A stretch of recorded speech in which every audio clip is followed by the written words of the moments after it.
الله يا الله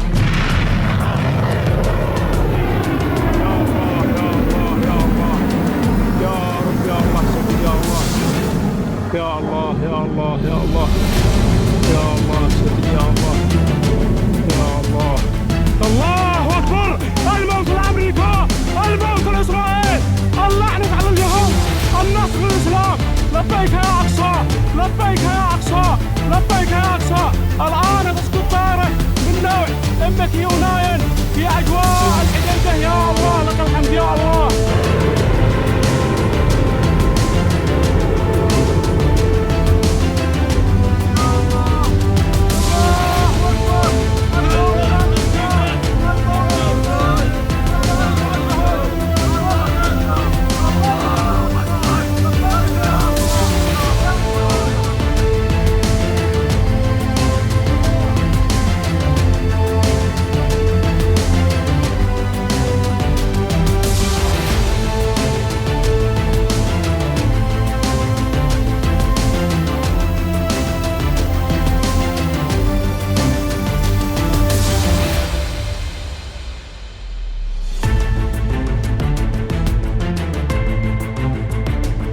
As we continue to try our very best to deter the Houthis in the Red Sea, our very best efforts continue to get laughed at.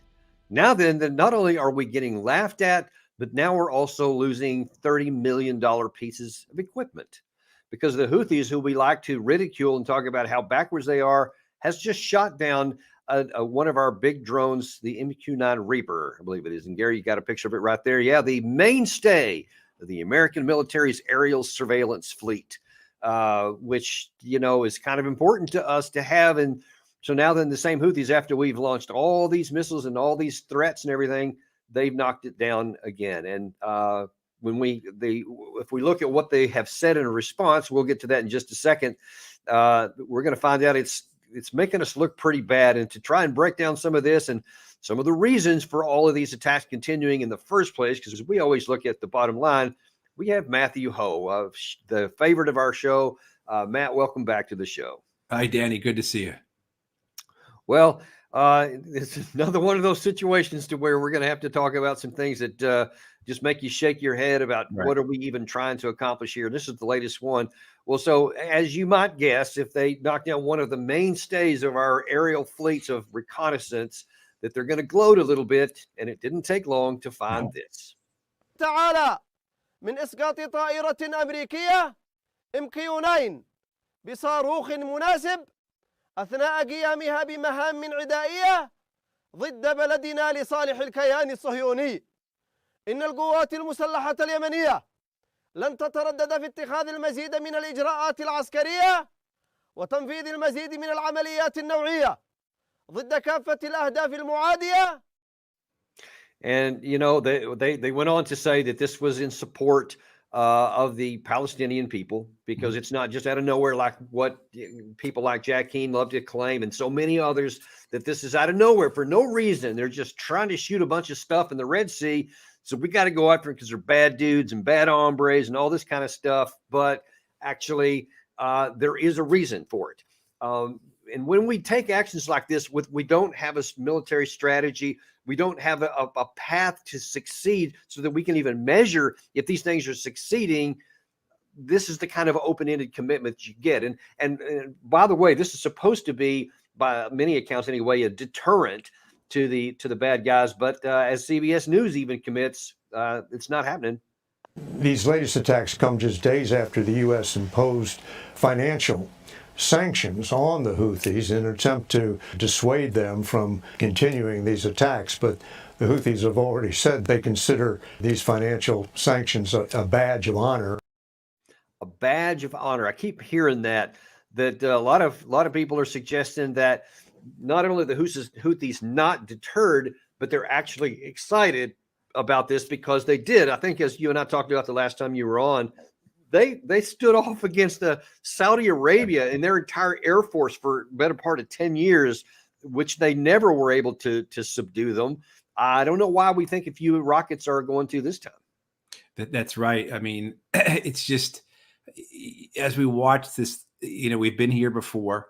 but it's still astounding, Danny, right? It's still so astounding that we're seeing this occur. And we shouldn't be shocked by it, because this feels like something that we've seen in the movie of previously. But this this notion that they're going to back down, this notion that we're going to defeat them, let alone just deter them.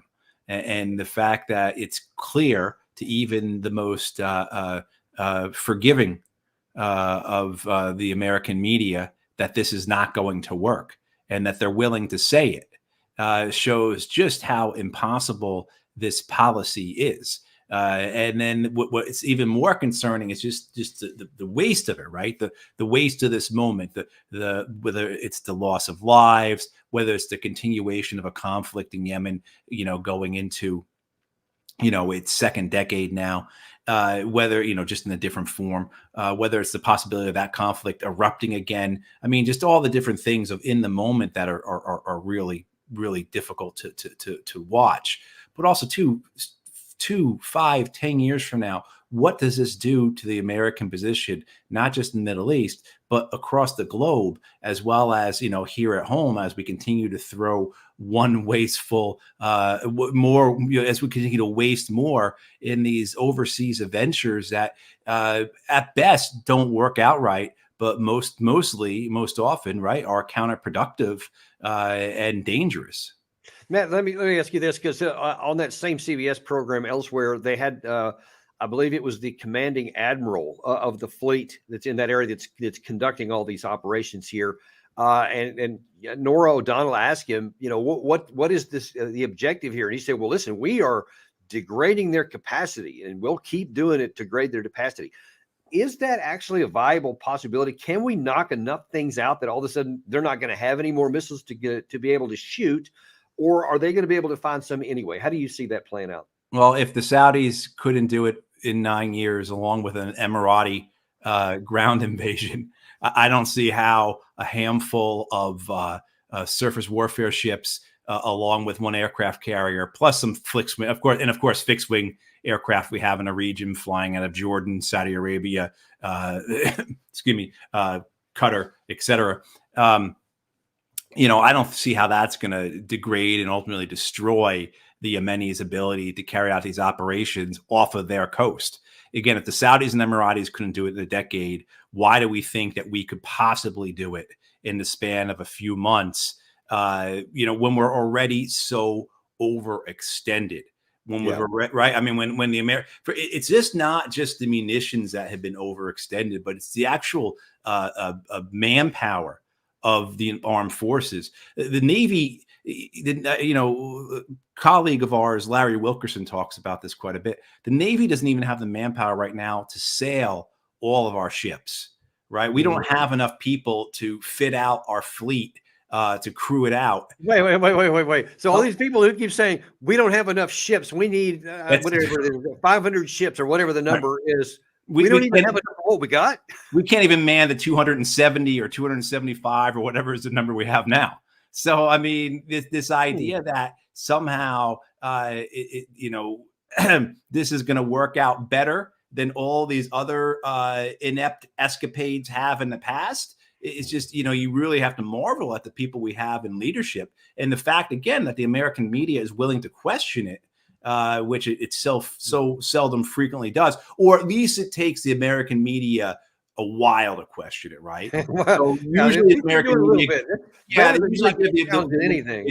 Yeah, exactly. A year or 2, 3 years before they really start saying, okay, hey, we can't go along with this song and dance anymore because it's just is so 180 degrees from the reality of the situation. But here you're seeing within 2 months, the American media saying, this isn't going to work. You said it yourselves. It's not going to work.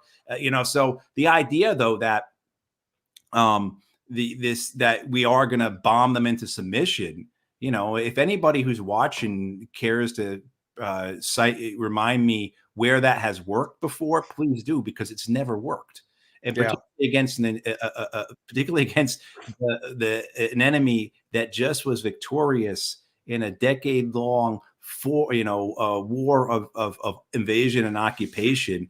So whatever sanctions, you can get into the sanctions part of it, which was brought up in the piece, whatever economic sanctions we think we're going to throw at the Yemenis that are going to somehow be more brutal than what the Saudis and the Emiratis did with their blockade that lasted for, again, the better part of a decade, where they starved to death hundreds of thousands of people. We think the Yemenis are just going to give up because the U.S. Treasury Department is going to throw some sanctions at them.